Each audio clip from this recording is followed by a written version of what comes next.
What if के season 2 के episode 6 में हमें दिखाया जाता है कि ओडिन टेसरैक्ट लेकर खड़ा है और उसके सामने आ चुका है सर्टर जो कि एसगार्ड को तबाह करने वाला है। मतलब कि ये रैग्नारॉक का टाइम आ चुका है और यहाँ पर हम देखते हैं कि जो सर्टर रहता है वो ओडिन के ऊपर हमला कर देता है। ओडिन टेसरैक्ट को आगे कर देता है बट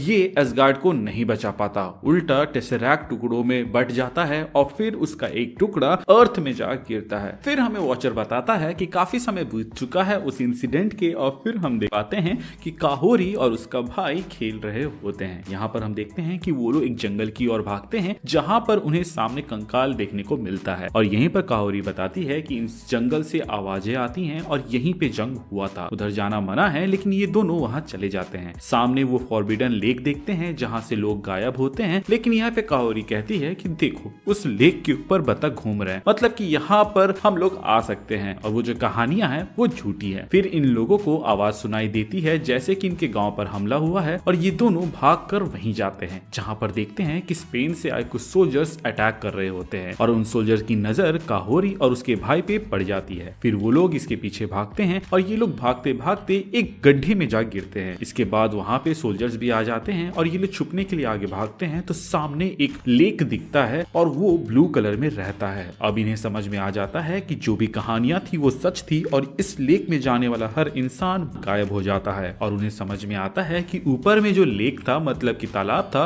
वो बेसिकली एक डेकॉय था, मतलब कि दिखावा के लिए। असली फॉरबिडन लेक ये है जहां पर जाना बिल्कुल मना है। यहाँ पे काहोरी और उसका भाई अलग अलग जगह जाके छिप जाते हैं और वहां पर वो सोल्जर आकर देखता है कि फाइनली उनको वो तालाब मिल गया जिसकी उन्हें तलाश थी। यहाँ पर गलती से काहोरी का भाई एक पत्थर गिरा देता है तो वो सोल्जर उसकी ओर बढ़ने लगता है। तभी काहोरी एक पत्थर मार के उस सोल्जर का ध्यान अपनी ओर खींचती है और वो सोल्जर गोली चलाता है जो कि काहोरी को जाके लगती है। काहोरी वहां तालाब में गिर जाती है और हम फिर देखते हैं कि ये तालाब ब्लू कलर में इसलिए ग्लो कर रहा था क्योंकि यहाँ पे टेसरैक्ट का एक टुकड़ा था और वो काहोरी को एक अलग ही दुनिया में भेज देता है। इसके बाद हमें वॉचर बताता है कि असल में जो वो टेसरैक्ट था वो एक नए जीवन के साथ आया था और वो उस तालाब में मिक्स हो गया था, जिसके बाद से वहां पर जितने भी लोग आते थे उन सब को वो अपने अंदर ले लेता था। मोस्टली वहां पे ट्राइबल लोग ही गए थे जिसके वजह से उस जगह को, उस लेक को शापित माना जाता था और इसी तरह वहां पे शांति कायम हुई क्योंकि वहां पे जंग करने वाले कभी वापस नहीं आते थे। खैर इसके बाद हम देखते हैं कि काहोरी की आंख खुलती है और वो खुद को एक मिस्टिकल जगह पे पाती है। इससे पहले वो उठ खड़ी होती वो बेहोश हो जाती है और फिर वहां पे हम देखते हैं कि टारस आता है। इसके बाद हम देखते हैं कि जो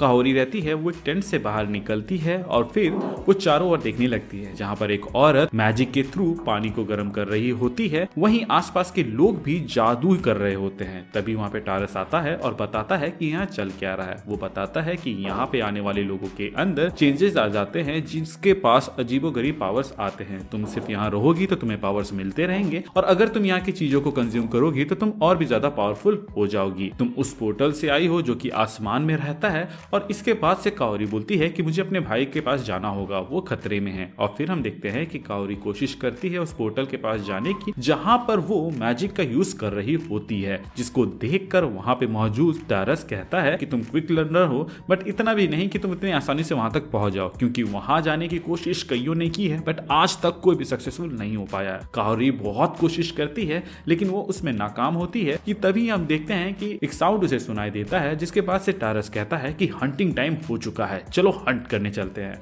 इसके बाद टारस वहां से चला जाता है और काहोरी भी इसके साथ आती है। वहीं हम देखते हैं कि अर्थ में जो स्पेन से आया राजा रहता है वो यहाँ पे बोलता है कि फाउंटेन ऑफ यूथ कहाँ है, मुझे उसके बारे में बताओ क्योंकि मुझे पता है कि वो यहीं कहीं है और तुम लोगों ने सिर्फ अफवाह फैला रखी है कि जो भी फॉरबिडन लेक पास जाएगा वो गायब हो जाएगा, असल में तुम लोग उसको प्रोटेक्ट कर रही हो। इसके बाद वो किंग वहां पे गन निकालता है और एक औरत को मारने ही वाला होता है कि तभी वहां पे उसके सोल्जर आते हैं और कहते हैं कि हमें वो फॉरबिडन लेक मिल चुका है। वहीं दूसरी ओर हम देखते हैं कि काहोरी टारस के साथ हंटिंग करने गई होती है जहां पर वो सामने कई सारे अजीबो गरीब मॉन्स्टर देखते हैं जो कि देखने में हिप्पोपोटामस जैसे लगते हैं और उनके शरीर में ही कुछ सामान रहते हैं जिसको उन लोगों को लेना रहता है। इसके बाद से यहाँ पर हंटिंग शुरू होती है और वो मॉन्स्टर्स आगे की ओर दौड़ रहे होते हैं। फिर हम देखते हैं कि यहाँ के लोग भी उसके पीछे जाते हैं और फिर काहोरी भी उन्हें ज्वाइन करती है। एक एक करके वहाँ के लोग फल को लेने की कोशिश करते हैं अपने अपने तरीके से, जिसको देखने के बाद काहोरी भी कोशिश करती है और वो तेज दौड़ने लगती है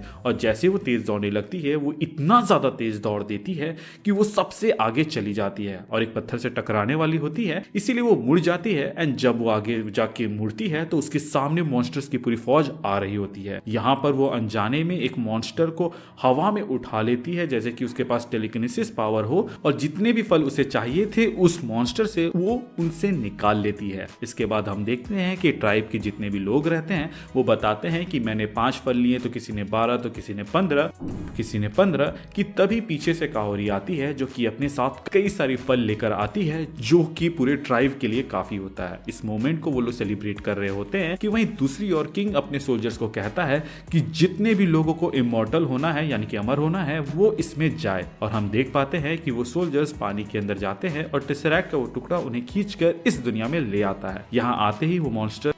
ही वो सोल्जर्स देखते हैं कि सामने सेलिब्रेशन चल रहा होता है जिसको देखकर वो वहां पर गोली चलाते हैं, बट काहोरी उनको आराम से रोक लेती है और फिर उन सोल्जर को बंदी बना लेती है। यहाँ पर वो देखती है कि एक सोल्जर के गले में उसके भाई को दिया हुआ माला रहता है जिसको देख के वो बहुत ही ज्यादा गुस्से में आती है और वो सबको सुनाती है कि तुम लोग के पास पावर है फिर भी तुम लोग अपने ही लोगों की मदद नहीं कर रहे हो और वो ये सब बर्दाश्त नहीं करेगी। वो इस बार अपने पावर का इस्तेमाल करके उस पोर्टल को जमीन में ले आती है और फिर उसके थ्रू जाती है। वहीं दूसरी ओर हम देखते हैं कि जो किंग रहता है वो अपने लोगों को गायब होता देख वहां के जो ट्राइबल लोग रहते हैं उन्हें बंदी बनाकर अपने साथ ले जा रहा होता है। यहाँ पे काहोरी आती है और अकेले उनसे लड़ने लगती है। पहले वो इंसानों को तो हरा देती है और गन से चल रहे बुलेट्स को भी वो रोक लेती है कि तभी वो किंग कैनन से शूट करने बोलता है और ये कैनन से हो रहे हमले काहोरी पे भारी पड़ रहे होते हैं। वो उन्हें रोकने की पूरी कोशिश करती है लेकिन एक कैनन जाकर उसके सर में लगता है और वो नीचे गिर जाती है। किंग उसके पास आता है और उसे मारने ही वाला होता है कि तभी हम देखते हैं कि जंगल से अजीबोगरीब साउंड आता है